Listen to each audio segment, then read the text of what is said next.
Bismillahirrahmanirrahim.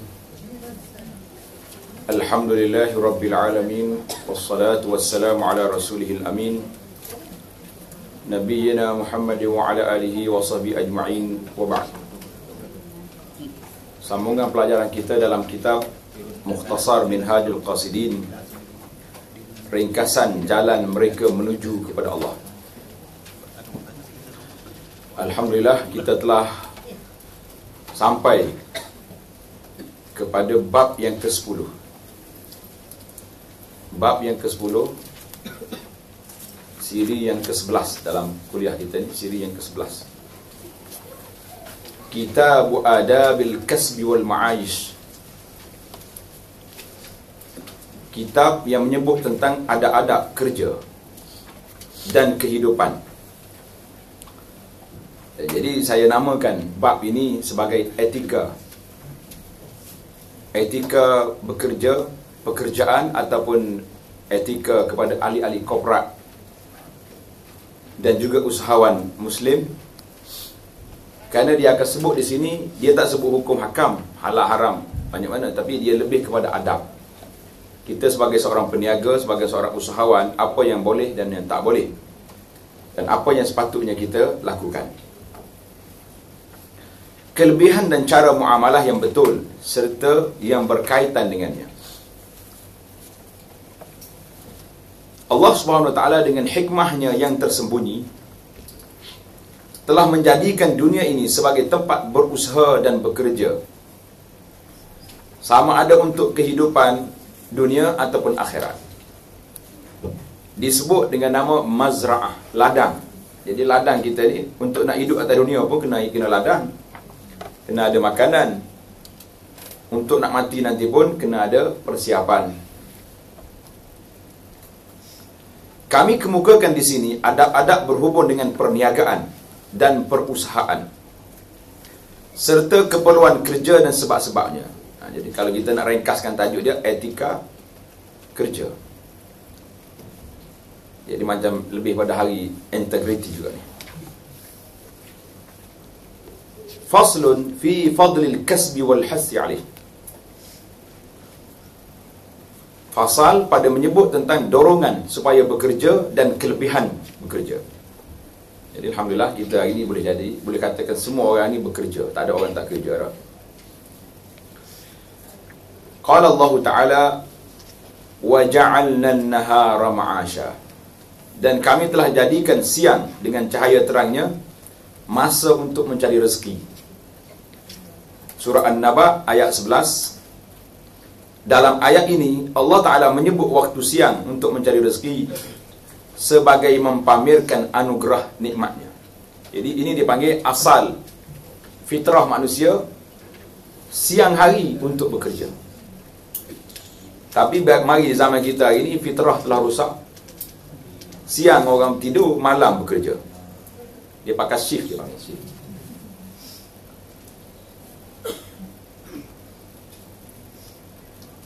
Dalam ayat yang lain, وَجَعَلْنَا لَكُمْ فِيهَا مَعَايِشَ قَلِيلًا مَا تَشْكُرُونَ. Dan kami jadikan untuk kamu padanya berbagai jalan menghidupkan supaya kamu bersyukur, tetapi amatlah sedikit orang yang bersyukur. Qalilan ma tashkurun, sedikit orang bersyukur. Kerana itulah setengah daripada ulama salaf dulu, dia berdoa, Allahumma ja'alni minal qalil, ya Allah jadikan aku ni orang yang sedikit. Jadi orang terkejut dengan doa ni, orang nak suruh ramai, mu nak sedikit buat apa? Dia kata wa qalilum min ibadiyas syakur, tak ramai di kalangan hamba aku yang bersyukur, maka aku nak jadi orang yang tak ramai itu yang bersyukur. Itu pandangan peribadilah. Kalau kita hari ini kita nak yang lebih ramai, kan Nabi kita pun suruh dalam perbincangan kita yang lepas tentang perkahwinan, adab yang pertama, etika nak kahwin itu kerana nak suruh ramai umat Muhammad sallallahu alaihi wasallam. Tapi itu pandangan, tidak menjadi masalah. Setiap orang itu ada tafsirannya yang diterima. Ayat ini menunjukkan bahawa Allah SWT menjadikan jalan-jalan penghidupan sebagai satu nikmah dan meminta supaya hamba-hambanya bersyukur di atas nikmat tersebut. Jadi semua jalan yang kita terima, orang ni boleh banyak ni, orang ni boleh macam-macam projek yang kita dengar. Dan firman Allah Ta'ala, laisa alaikum junahun an tabtagu fadlan min rabbikum, tidaklah menjadi salah kamu mencari limpah kurnia daripada Tuhan kamu. Jadi kalau sebut fadlan, itu makna limpah kurnia, biasanya dikait dengan kehidupan. Macam doa kita nak masuk masjid kan, Allah maftahli, nak masuk masjid, abwa apa? Rahmati. Bila keluar, abwa apa? Fadli. Itu dia panggil perbezaan. Sebab kita nak masuk masjid, nak cari rahmat je. Orang tak pergi berniaga dalam masjid, kecuali sebahagian daripada orang ini buat perniagaan dalam masjid. Itu cerita di luar daripada kebiasaan lah. Jadi ayat ini dalam surah Al-Baqarah 198. Dalam satu riwayat, tulis macam tu ya. Dalam satu riwayat, kerana riwayat ni tengok bermasalah, kita tak nisbah kepada Nabi. Ada menyebut bahawa berusaha untuk mencari rezeki yang halal adalah satu jihad. Talabul halali jihadun. Ini memang jelas lah dari sudut maknanya sangat jelas. Tapi nak disebut kepada Nabi SAW itu agak sukar. Kerana tengok ni dalam nota kaki di bawah tu, dia kata dalam rawi dia tu macam-macam. Kata rawi Muhammad bin Marwan As-Suddi ni, ada orang kata taraku, ada orang kata memang karati. Jadi kita tak perlu nisbah kepada Nabi sallallahu alaihi wasallam. Kalau nak baca pun kata ada kata ulama, itu lebih selamat. Nisbahkan kepada ulama lebih baik daripada kita nisbah kepada Nabi, sedangkan riwayatnya sangat berat seperti yang ada di dalam ulasan di nota kaki itu. Begitu juga kata-kata sesungguhnya Allah Subhanahu Wa Taala kasih kepada seorang hamba yang bekerja. Allah Subhanahu Wa Taala sayang kepada hamba yang bekerja. Memanglah orang yang tak kerja, dia takaffafunan nas, duk minta dengan orang, itu bukan cara yang dianjurkan oleh Islam. Hadis yang sahih dalam bab ini yang kita terima di bawah ini, sabda Nabi sallallahu alaihi wasallam, ma akala ahadun ta'aman qattu khairan min an ya'kula min amali yadihi wa inna nabiyallahi Daud alaihi wa ala nabiyyina salatu wassalam kana ya'kulu min amali yadihi. Maksud hadis ini, makanan yang paling baik yang dimakan oleh seorang ialah makanan daripada hasil usahanya sendiri. Sesungguhnya Nabi Allah Daud makan dari hasil usaha tangannya sendiri. Hadis ini riwayat Bukhari. Cuma bila sebut tentang usaha di sini, kadang-kadang kita salah faham. Kita ingat usaha ni menyangkul. Para ulama telah menafsirkan semua sekali kerja. Kita hari ini bekerja. Orang dulu kerja dengan cangkul, dengan kapak, dengan gergaji dah. Kita hari ni kerja dengan pen, kerja duk tekan anak tikus contohnya. Jadi semua itu kerja, termasuk dengan kerja dengan tangan. Tak? Nampak ya, kalau istilah orang putih, kalau terjemah Melayu dia jadi pelik lalu dah. Tidak, dia nama dia tikus. Tikus dah. Saya lebih suka terjemahan lah. Pasal hari ni semua orang nak terjemah belaka. Dia ada gok dan dia nak terjemah dengan Allah. Jadi bising satu dunia. Kalau tak terjemah kan lebih selamat tak? Baik. Dalam hadis yang lain, Nabi kita sebut anna Zakaria alaihi salam kana najjaran. Nabi Zakaria adalah seorang tukang kayu. Kerja dia. Abdullah bin Abbas, hadis Zakaria ini riwayat Muslim. Abdullah bin Abbas radhiyallahu anhuma, dia kata apa? Bahawa Nabi Adam adalah seorang pembajak. Nabi Adam kerja harasan. Ini apa ni? Tanam. Kita jangan kata tanam padi, tak tahu Allah ada padi ke tidak masa tu kan. Tapi dia guna sawah. Nabi Nuh merupakan seorang tukang kayu. Itu yang dia pandai buat bahtera tu baru. Tapi tak tahu pula kayu dengan kayu kokar ke tidak. Itu yang masalah. Oh, kalau kat Mekah, kompor dah kokar. Ya. Tengok ni tongkat saya tu tasbih ni kayu kokar. Nabi Nuh pun bahtera dia kokar juga. Mari mana dah dia ambil. Nabi Idris seorang tukang jahit. Nabi Ibrahim dan Nabi Lut adalah petani. Nabi Saleh adalah seorang peniaga, Nabi Daud seorang tukang besi, manakala Nabi Musa, Shu'aib dan Sayyidina Muhammad sallallahu alaihi wasallam adalah pengembala kambing. Sedap juga cerita dia, pengembala kambing.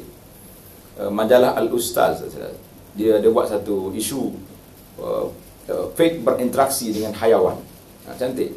Saya tulis makalah di situ. Soalan dia, kenapa para nabi kebanyakannya pelihara kambing? Dia tak pelihara unta, dia pelihara kambing. Menarik dia kalau dia tengok, sebab kambing kecil, nak jaga dia dengan ranting kayu pun cukup dah. Tapi kalau unta ni kena tongkat dia, kena apa, jadi nampak ganas. Tak sesuai. Nabi ni pendidik sesuai dengan sifat lemah lembut dalam bab didikan.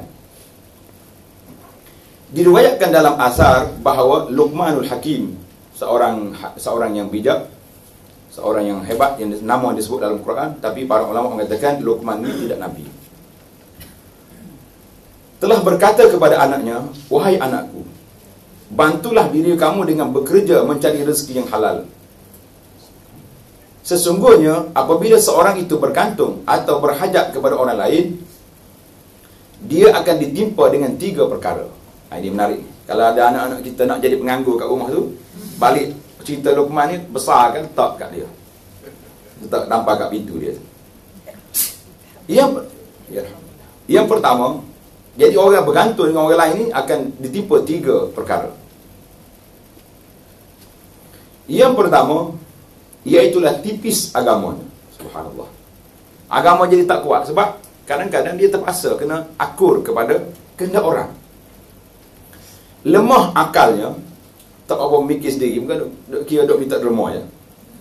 Dan hilang maruah dirinya. Allahu Akbar. Hilang maruah diri. Lebih besar lagi apabila manusia memandang hina kepadanya, asyik duk minta saja. Sebab itulah kita tengok hari ni macam-macam orang buat. Tapi masyarakat Melayu ni jiwa yang baik, hati yang cukup, orang panggil lembut kan. Bila orang bagi minta derma, bagi. Itu yang keluar dalam internet tu. Sampai berapa kali orang tu masuk Islam pun kutip derma bagi. Tengok-tengok orang yang sama masuk Islam. Tak apa. Allahu Akbar. Tadi sebelum datang sini saya jumpa dengan seorang Cina masuk Islam. Dia mengadu hal dia lah. Masalah biasalah, mak dia buang dia semua sekali. Saya kata sumbangan saya boleh buat pagi, sekali saya nak kutip derma pun boleh. Tapi saya lebih selesa cari ahli-ahli korporat di kawasan kita ni, minta supaya ambil budak ni, lantik lah. Dia ada CJ, pengajian ada, bagilah tugas kat dia. Kita tak nak ajar bila orang masuk Islam je bagi CJ kutip derma. Mana ada dalam kaedah itu. Dalam saham mu'allafah qulubuhum pun, mu'allafah, orang mu'allaf bukan lama sangat dah, tapi jadi agenda kita. Masuk Islam beratus tahun pun duk mu'allaf situ. Ustaz mana tu? Mu'allaf lagi.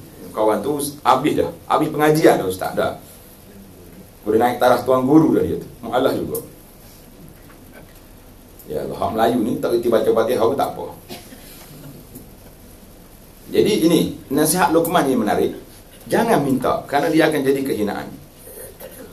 Imam Ahmad bin Hanbal rahimahullah pernah ditanya pandangannya berhubung dengan seorang laki-laki yang duduk di rumah atau masjid, duduk iktikaf di masjid. Ada yang berkata, aku tidak perlu melakukan apa-apa kerana rezekiku akan datang kepadaku juga.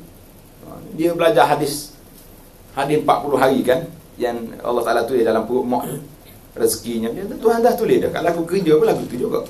Kata apa? Apa Imam Ahmad jawab? Patut Imam Ahmad kata, oh the best ni dah, orang tawakal paling tinggi. Imam Ahmad kata apa? Lelaki ini adalah seorang yang jahil. Pada muka. Apakah dia tidak mendengar sabda Nabi sallallahu alaihi wasallam, innallaha ja'ala rizqi tahta dhilli rumhi. Sesungguhnya Allah menjadikan rezekiku di bawah naungan tombakku. Jadi hadis ini riwayat Imam Ahmad. Cerita apa ni, dan At-Tahawi dengan riwayat yang telah disahkan dalam kitab Irwa. Apa maksud dia Imam itu ni hadis di bawah rumhi?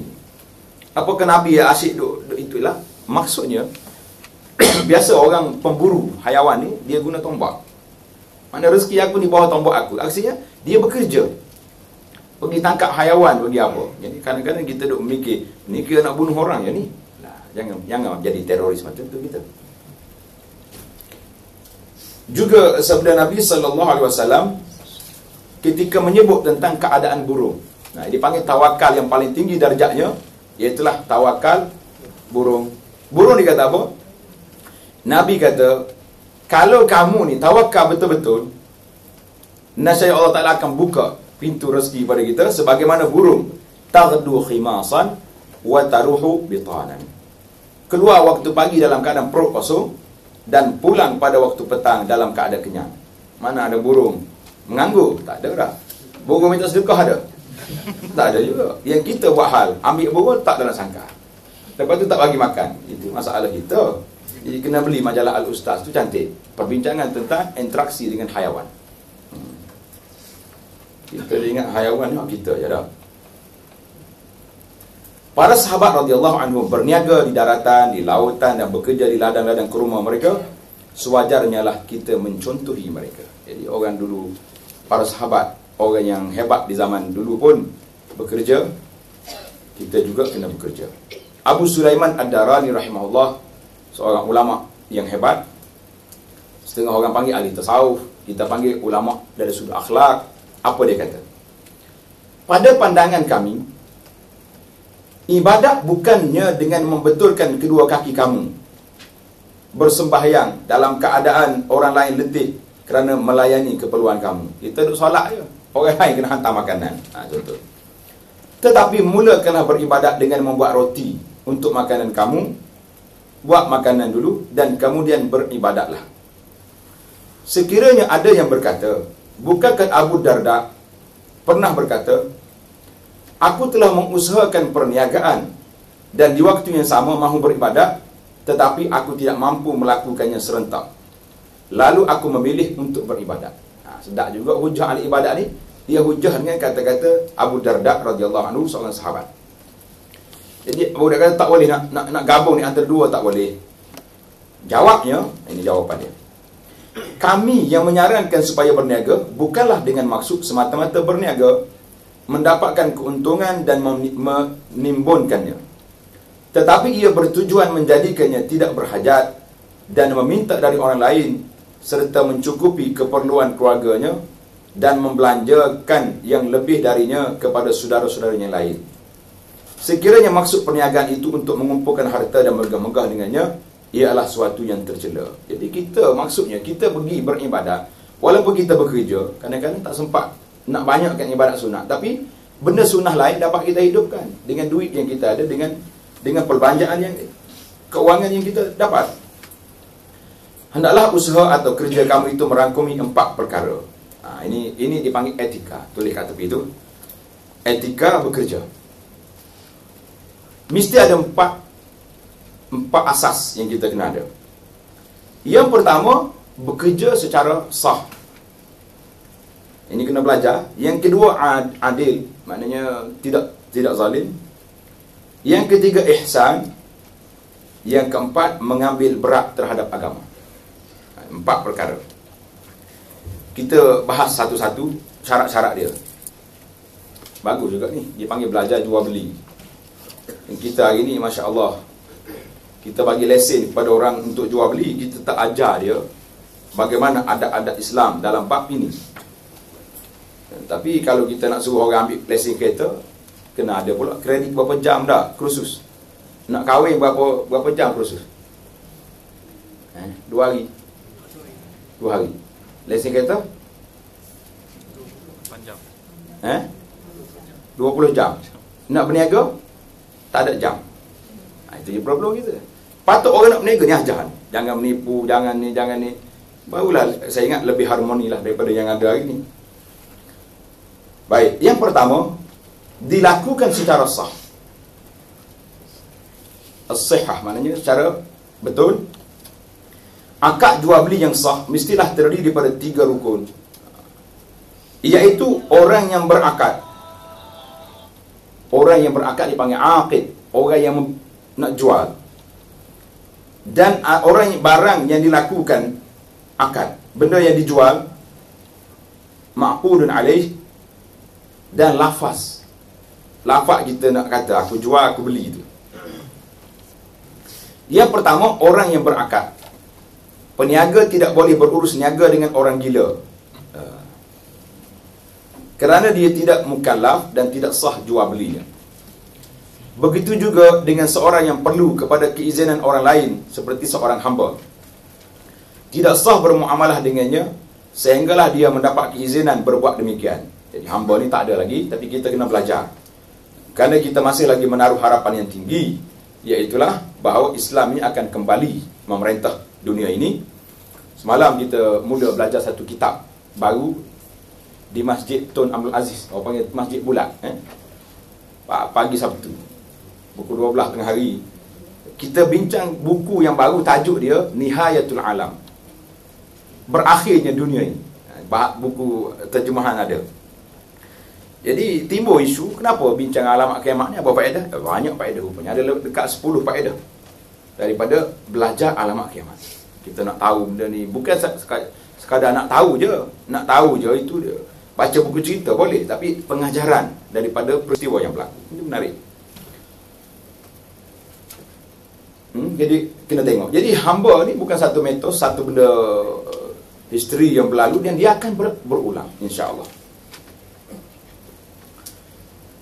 Jadi orang hamba, biarlah kita tak detail lagi, tidak sah bermuamalah dengan mayit kecuali dapat izinan. Demikian juga kanak-kanak, kecuali setelah diizinkan oleh bapa atau penjaganya. Kedudukannya sama seperti seorang hamba. Menurut Imam Syafi'i, akad kanak-kanak adalah tidak sah pada pandangan kami. Ingat, penulis ni mazhab Hambali. Ni dia punya Ibnu Qudamah Al-Maqdisi ni, dia punya mazhab rasmi dia Hambali, tapi dia tak terikat sangat, dia banyak guna pandangan mazhab-mazhab lain. Lepas tu dia sebut Syafi'i, dia kata kami itu maksudnya Hambali. Pada pandangan kami, bermuamalah dengan orang buta adalah sah. Oleh itu segala jual belinya adalah sah. Manakala di sisi Imam Syafi'i, hukumnya tidak sah, sebab orang buta tak nampak. Kita juga dilarang bermuamalah dengan orang zalim dan orang yang kebanyakan hartanya adalah haram, melainkan pada sesuatu tertentu yang diketahui halalnya. Ini masalah hari ini. Kalau nak cari 100% halal, itu agak berat lah di zaman kita ini. Tapi berat tak berat, inilah satu etika yang kita patut kita ikut. Yang kedua, barang yang diakadkan. Barang yang dijual tu, benda apa yang kita nak jual? Iaitu harta yang mahu dipindah milik. Tidak sah penjualan anjing, kerana ia adalah najis aini. Apa dia aini? Zat dia tu, seekor anjing tu najis. Itu dipanggil najis aini. Ada najis yang bukan aini, bukan dia tu najis, tapi dia punya hukum dia tu najis. Macam jual patung berhala. Berhala tak najis, buat daripada kayu, daripada batu. Tapi oleh kerana dia berhala, dia patung, maka jadi najis, dia panggil maknawi.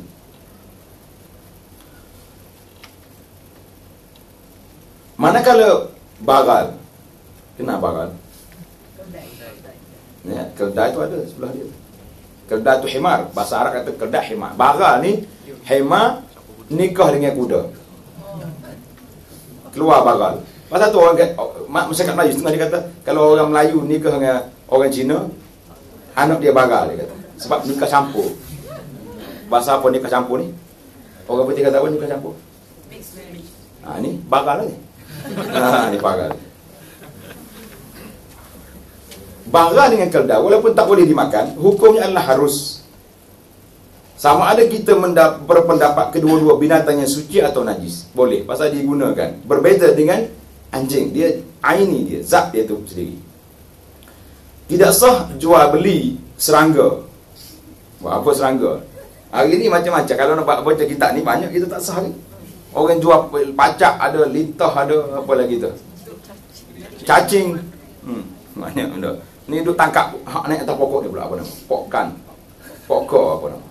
Habis dia dunia hari ni, kalau jual beli, habis benda atas dunia, dia jual belaka dah. Silap-silap sekali dengan dia sendiri dia jual. Tidak sah jual beli serangga. Adalah huraian lain pula, tapi kita ambil yang asli. Gitar, gitar tak sah. Yang duk main gitar. Sekarang ni orang main gitar dalam masjid. Seruling. Tadi nak jadi kembala kambing ni. Dan patung-patung yang diperbuat daripada tanah dan seumpamanya, Ni banyak patung kat rumah ni, balik campak je lah. Balik pecahkan dulu, campak dalam tong sampah ataupun buat jalan raya. Tidak harus menjual sesuatu yang tidak boleh diserahkan, sama ada secara zahirnya atau secara syar'i. Benda yang kita tak boleh, kita jual boleh, nak serah tak boleh. Perkara yang tidak boleh diserahkan secara zahir ialah seperti burung di udara. Kita tulis signboard besar depan rumah kita, penjual burung. Siap dengan gambar-gambar dia, mana burung kat udara, mu tangkap dia ambil balik rumah.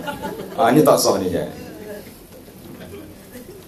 Hamba yang melarikan diri dari tuannya dan seumpamanya, manakala secara syarak pula seperti barang gadaian. Orang gadah barang kat rumah kita, kita nak jual barang itu tak boleh, itu hak orang, cuma kita menyimpan saja.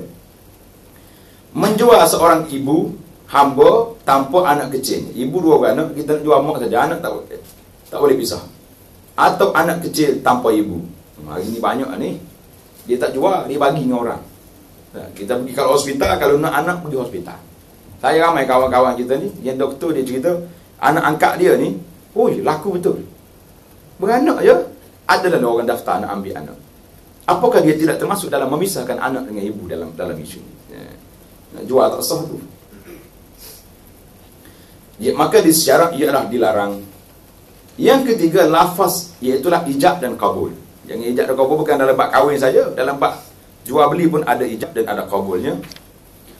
Sekiranya kabul berlaku lebih dahulu daripada ijab, mari orang ni, saya beli beli. Tuan kedai kata aku jual. Boleh tak?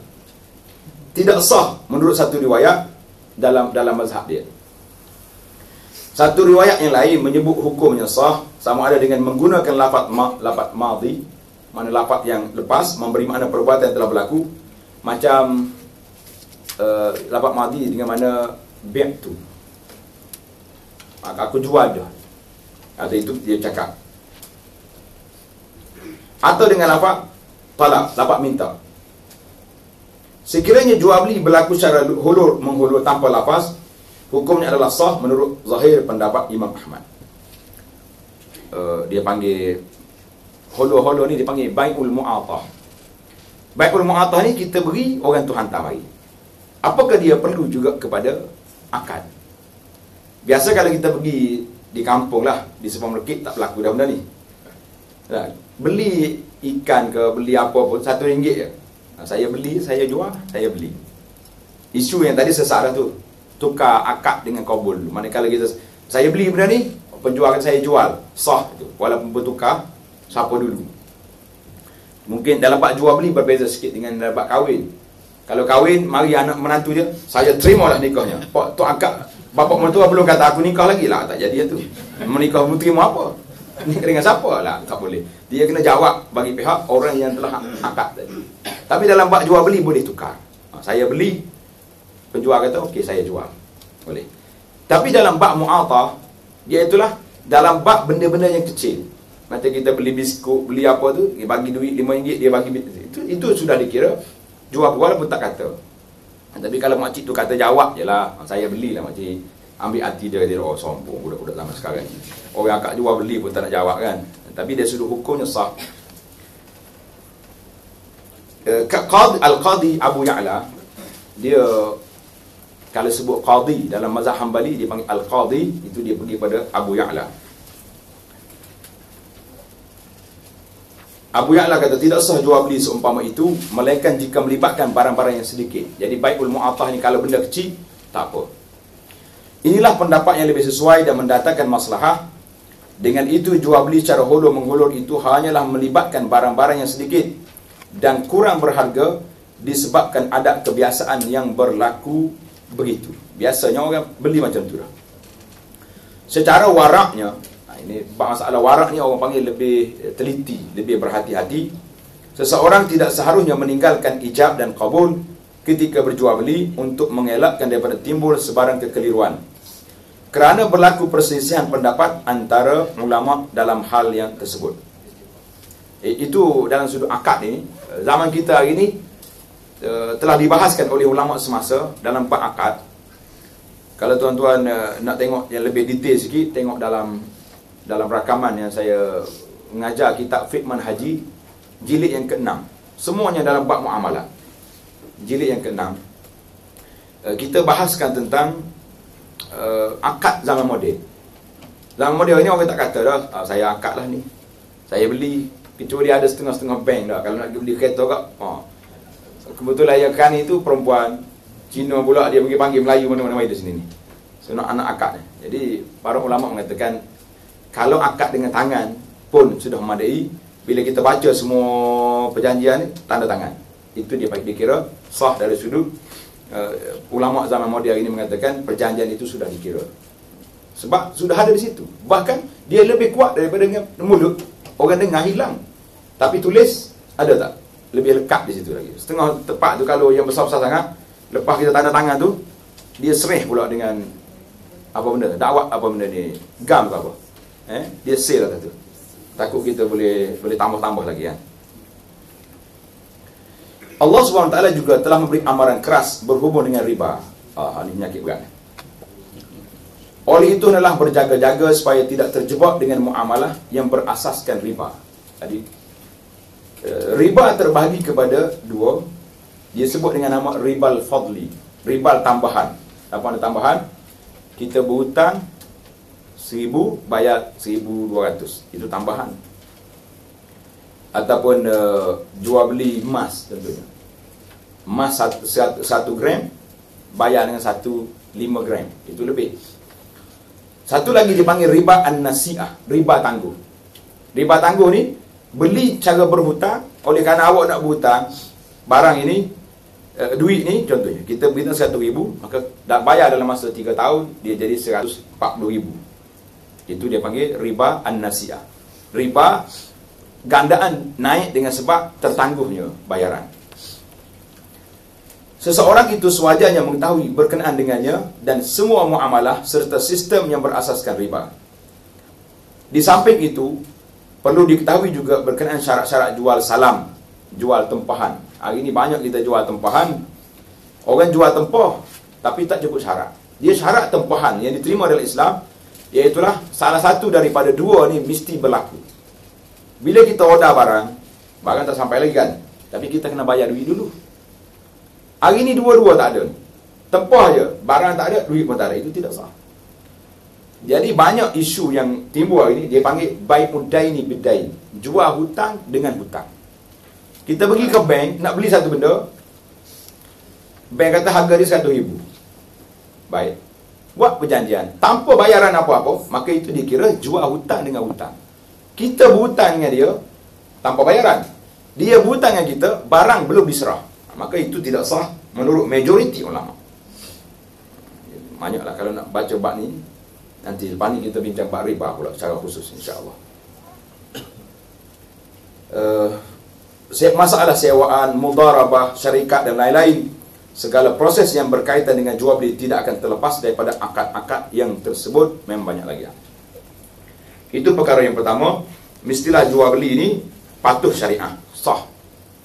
Untuk memudahkan para peserta, kalau nak tengok hari ni, pihak Suruhanjaya Security, tengok dalam internet, dia tulis, cari dalam tu saham patuh syariah 2012. Dia akan keluar.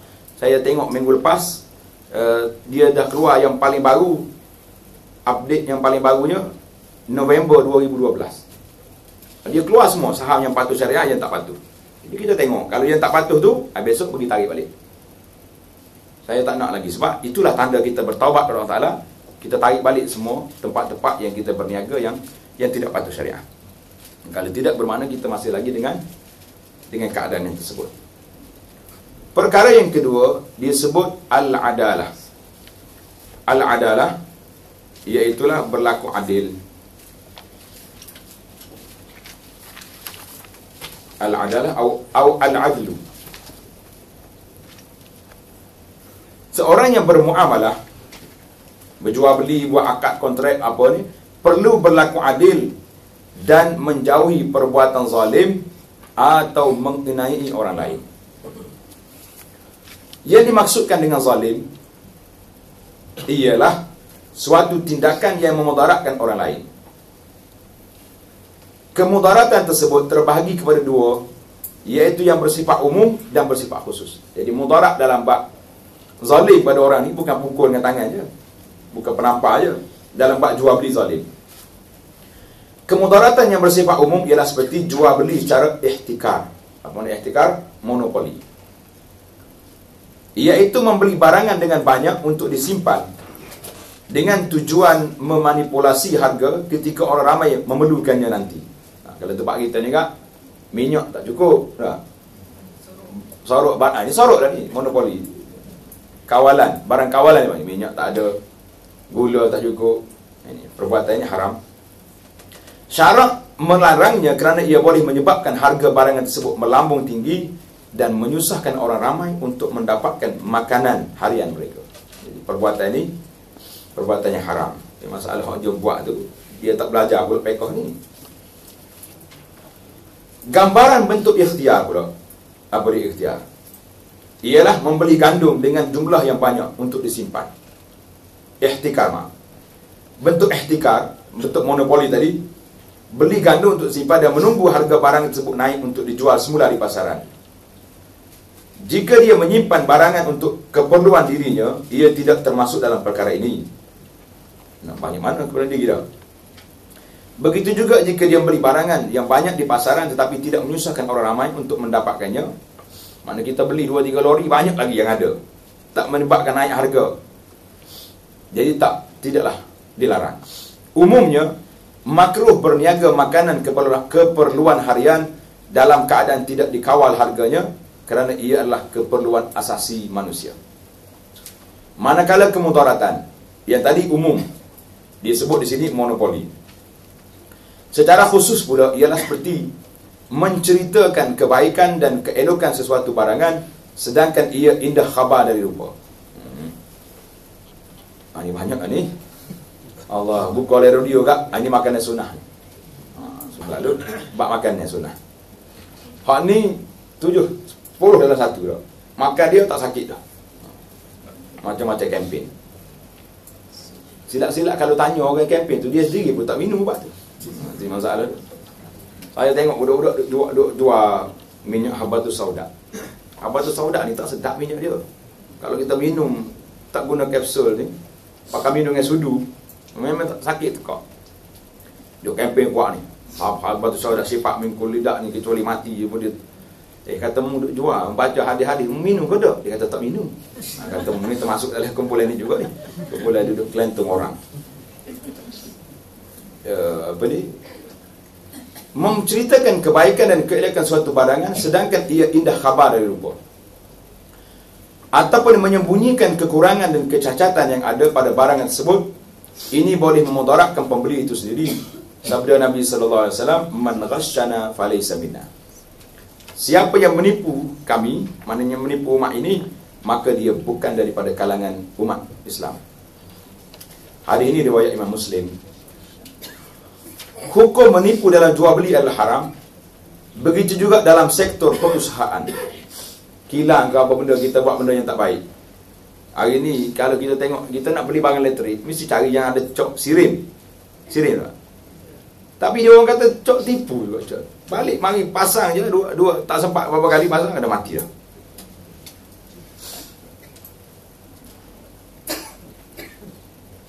Banyak menipu dia kata. Imam Ahmad pernah ditanya tentang baju yang diperbaiki atau diperelokkan semula sehingga tidak nampak kesan pembaikan tersebut. Beliau berkata, sesiapa yang ingin menjualnya, dia tidak boleh menyembunyikannya. Ini kalau kita nak jual hak baru lah ni. Kalau nak jual baju bandar tu, saya ingat tak tembok di sini sebab orang tahu dah hak bandar tu memang baju orang pakai dah. Mungkin cari buat apa kat situ dah. Seorang peniaga hendaklah memastikan timbangan adalah betul.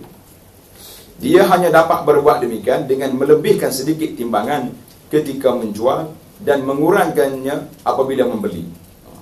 Ini sepatutnya.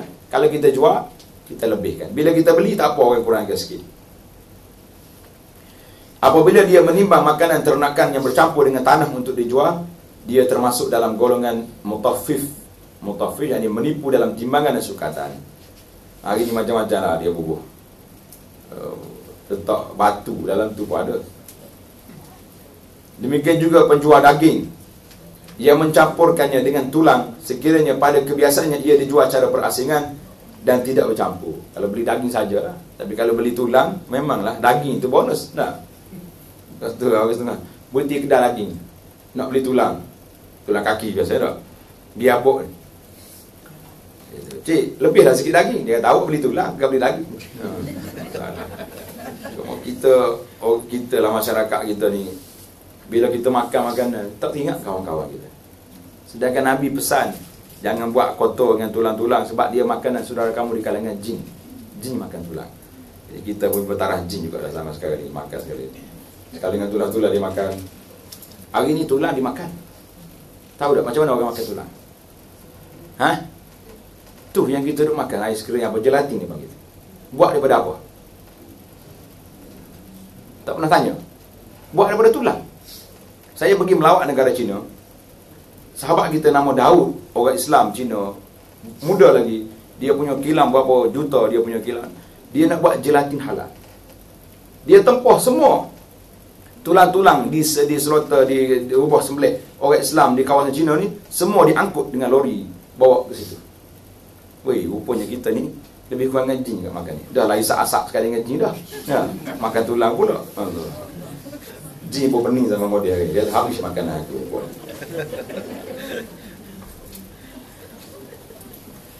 Syarat juga melarang daripada perbuatan an-najas. Najas. Gabut apa najas? Iaitu melobi harga barang bukan kerana mahu membeli, tetapi untuk memperdayakan pembeli yang sebenar, supaya membelinya dengan harga yang lebih tinggi. Di bidar dia panggil. Bidar. Jadi dia tak nak beli, tapi dia pakak dengan kedai. Okey, saya naikkan harga. Hari ini satu lagi saya tambah, dia panggil testimoni. Cari orang. Awak cakap, ubat awak makan ni jadi tak jadi? Dia pun cakap, saya makan ni hilang habis dah. Segala kata, segala apa. Boleh 5 botol lagi ke dia tak? Dia pada balik rumah duk garu juga lagi. Itu termasuk dalam najas. Zaman moden. Kita kena tambah lagi lah. Ini dia panggil syarah kita. Begitu juga dilarang melakukan at-tasriyah. Tengok nota kaki di bawah tasriyah ni. Bila kita nak jual kambing, biasa orang nak beli kambing ni yang susu banyak. Dia tak perah susu kambing, kaunter ke 2 hari. Apa bengkak dia punya labu susu tu. Orang mari tengok, kambing ni hebat, susu banyak ni. Rupanya kambing tu bertepek 3 hari dah sakit, susu dia tak diperah kan. Lepas diperah susu sekali, tak naik-naik dah. Ini dia panggil tasriyah. Kalau berlaku kes ni, kita boleh hantar balik kambing. Itu undang-undang ni. Sebab termasuk dalam unsur penipuan. Perkara yang ketiga, ihsan dalam muamalah. Hanya kita kena belajar sangat-sangat banyak pada kita ni. Allah SWT telah memerintahkan manusia supaya berlaku adil dan ihsan. Berlaku adil dan ihsan dalam bab muamalah. Antara ciri ihsan dalam muamalah ialah bertolak ansur dalam jual beli dan tidak mengambil keuntungan lebih daripada kebiasaan. Ramai orang tanya, berapa had keuntungan boleh ambil? Boleh, 100% boleh ambil. 200% pun kalau kita pandai berniaga, kita boleh. Kita beli barang-barang di China dengan harga RM100, balik jual sini 300. Halal. Cuma dari sudut ihsan.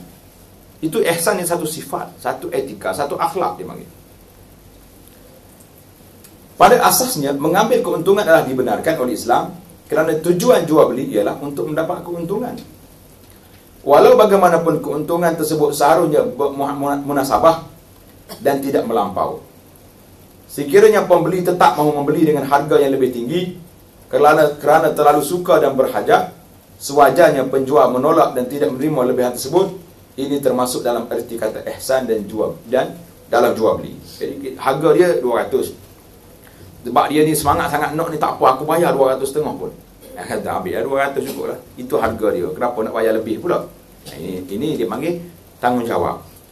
Dalam bab jual beli, antara ihsan dalam muamalah juga ialah ketika mahu membayar harga barang atau hutang, lebih baik jika ia berlaku secara bertolak ansur atau mengurangkan sedikit jumlah bayaran yang sepatutnya, atau menangguhkan tempoh pembayaran, atau bermudah-mudah dengannya, atau membuat bayaran dengan mata wang yang bermutu.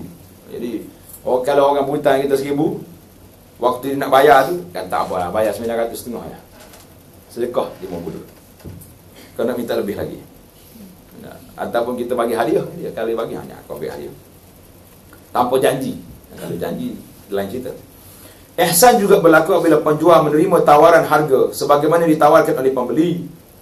Ini kerana orang yang menawarkan harga tentunya sangat berhajat untuk membelinya. Ada setengah orang ni sangat berhajat, setengah orang tu perangai dia. Kalau beli mesti tawar, lagi tak boleh ditunggu kat situ. La ilaha illallah. Mari pula orang penjual tak ada ihsan, hamba pergilah dia. Orang Arab kata roh. Dia suruh kita pergi. Banyak lagi kedai lain dia kata. Jangan buat kerja lagi. Tak boleh bagi lah. Tapi kalau orang minta sangat-sangat, berilah selama tak rugi. Banyak hadis yang menceritakan kelebihan perkara tersebut atas serta ganjaran pahala kepada orang yang melakukannya. Alhamdulillah, galakan-galakan begini sangat banyak. Perkara yang keempat, mengambil berat terhadap agama. Jadi 4 etika ni kita kena belajar. Peniaga adalah mengambil berat terhadap agamanya, sama ada yang bersifat khusus pada dirinya atau meliputi akhiratnya. Tengok, untuk dunia kita, untuk akhirat. Dia tidak seharusnya lalai dan lupa kepada hari akhirat kerana sibuk dengan urusan kehidupannya di dunia. Jadi orang panggil, dalam bahasa kita panggil seimbang. Seimbang dalam masalah mencari harta. Jangan pula lebih sangat hari, lebih pada hari pula.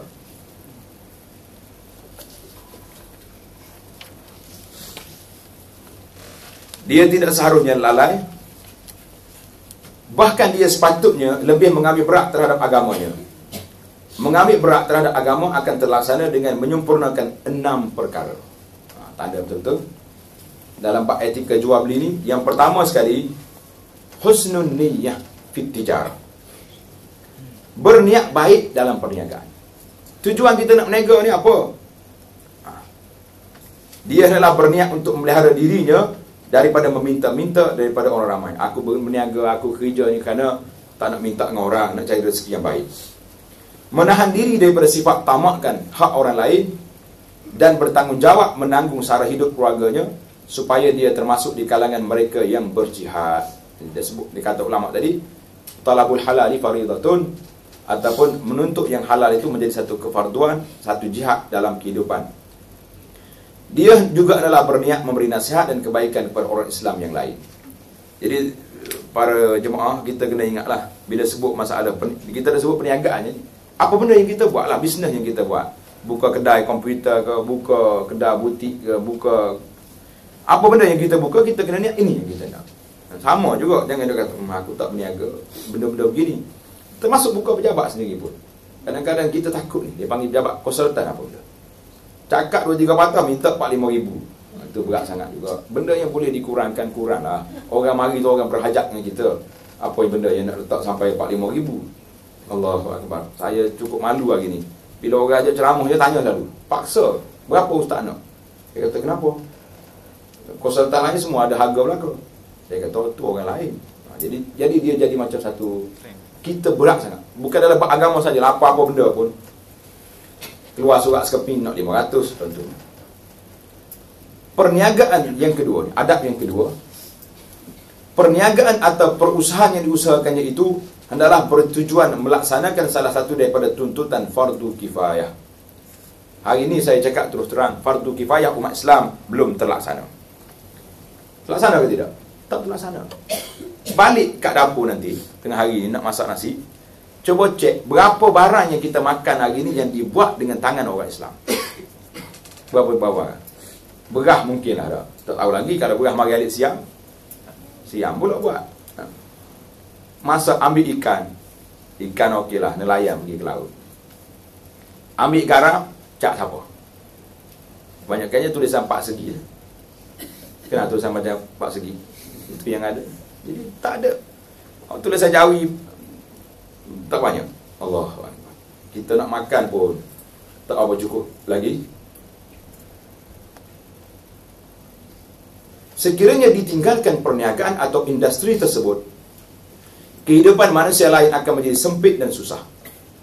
Di sini dia perlu melihat kepada produk yang mahu diusahakan, sama ada ia penting atau tidak. Kerana ada perkara yang sememangnya penting dan ada yang tidak diperlukan kerana hanya berkait dengan perhiasan, atau sifat ingin bermewah dan berseronok-seronok, suka-suka, itu tidak penting. Kalau saya jumpa dengan ahli-ahli korporat yang Islam ni, memang cita-cita mereka ni tinggilah untuk menaik tarafkan, paling tidak pun nak keluar daripada kewajipan fardu kifayah. Makanan orang Islam ada, pakaian kita macam-macam, tapi tak cukup. Oleh itu dia hendaklah menumpukan kepada perkara yang lebih penting dan diperlukan agar tugas dan tanggungjawabnya itu dapat memenuhi keperluan orang Islam seluruhnya. Jauhkan diri dari melakukan kerja prekesening